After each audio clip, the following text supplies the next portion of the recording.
City amagi railway station amada chakniba nupa ama leirami. Mafam aduda train tongduna lakpa miyosingdagi karigumba khara nibana mahaki mabuk thannabagi lambi oirami. Nongmadi mahakna sakniduna leiringaida mahakna coat suit tie tawduna lakpa miyoy ama urami. Mahakna khalami hais masi madi paisa yamna pairamgadaw mali mangonda nirabadi ai paisa yamna phangani.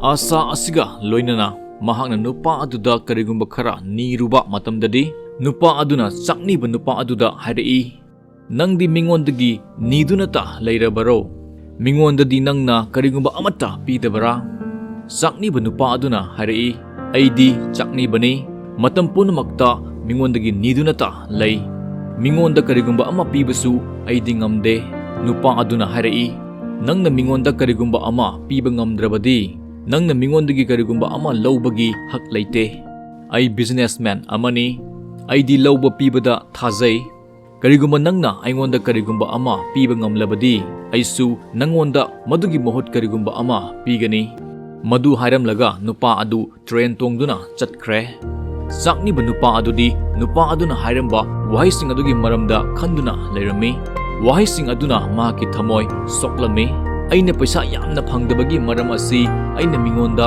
kemta piba ngamdabana oiba yai adubu aidi saknibani mingonda karibu piruni ai kayam kuina mingonda karigumba amatta piba ngamdana mingonda gita sum nikhigadage asumna mahak wakhal mathang khalami mahakna wakhal munna khallaba matungda mahakna decision laurami madudi mangonda paisa pibirakpa khudingmakta mahakna su karigumba ama pirage haina adubu mingonda kari pigadage haiba wahang asi mahaki wakhalda leirami maduta khanbada numit nini haukhre mathangi numitta mahakna train station manak aduda leisat pambi khara hauba urami mahakna khalami paisa nirubada pirakpa miyosingda leising adu pirage haina mahakna lei khara heklure aduga train tongduna lakpa miyosingda mahakna paisa niruba matamda pibirakpa miyosingda lei khara pirami miyoising adunasu mahaki leisingbu harauna laurami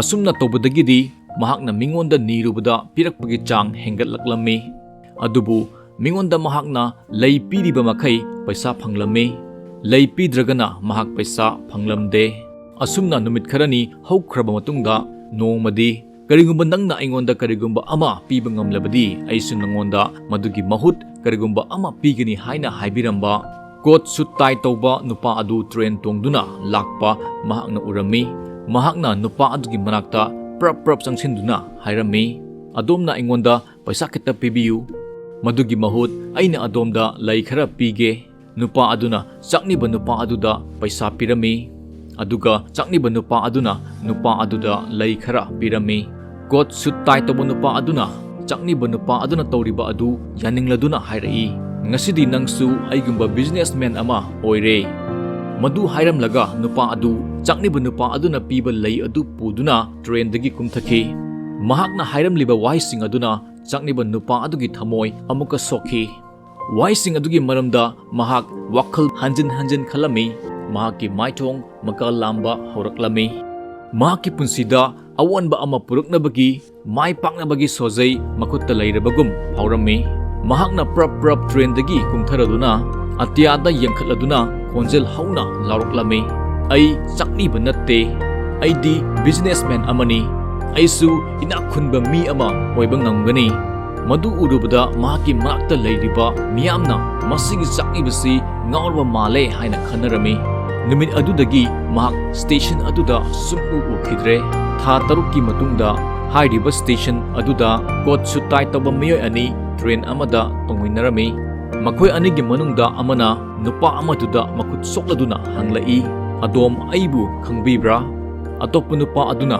kumlai khangdebu aikoi ani ahanba mali unariba asi hana khut soklokhiba nupa aduna harai adom ningsingbiu aikoi ani na unariba asi ahanba natte ngasigi siga ahumlak subani atop nupa amaduna harai ai ningsingba ngamdre karam kandano aikoi anina mamangda anirak unakribabu ahanba nupa aduna mamon nokladuna harai aikoi ani train asida anirak unakre Ahanba unnaba matamda adomna aingonda lauba pibagi niyamgi matangda takpiki.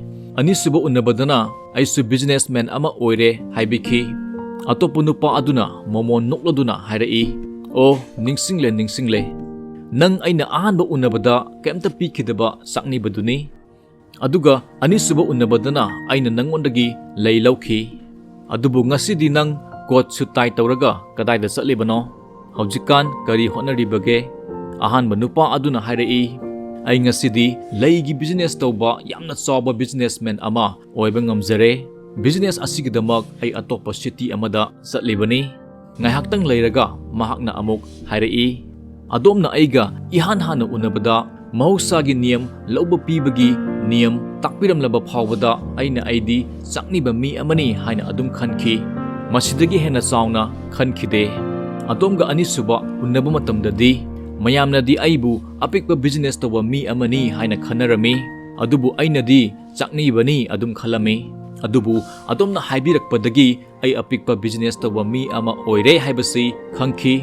Matam aduda aina layolaga phanglakpa paisa aduna lay mayam layba ngamduna ay ngasidi achauba businessman ama oiba ngamjare. Makhoi animak haraurami. Station yoraba matamda makhoi animak kumthaminaraduna amana amagi business ki maramda wari sanaraduna chapminakre. Aigi nungsiraba marupsing lauba pibagi niyamna aikoigi business henna phagathanggani haibagi para wari masa asina tambiri. Sakniba nupa asina mahaki wakal honglamdragadi mahaki sinphamsu honglamloi. Mahakna mahaki wakal hongdoktuna wakal chawna khanbadagi mahak achauba businessman ama oiba ngamkhibani. Aikoisu apikpa wakal khanduna ta lairabadi apikpa mi oiduna ta laigani. Aduna aikoisu apikpa wakal hongdoktuna achauba wakal khanduna kanna honaduna achauba maipakpa mi ama oiba ngamgani haibagi para wari masa asina tambiri. Adomna hainingba thamningba comment lairabasu thambiramu mayam pumnamakpu thagatjari.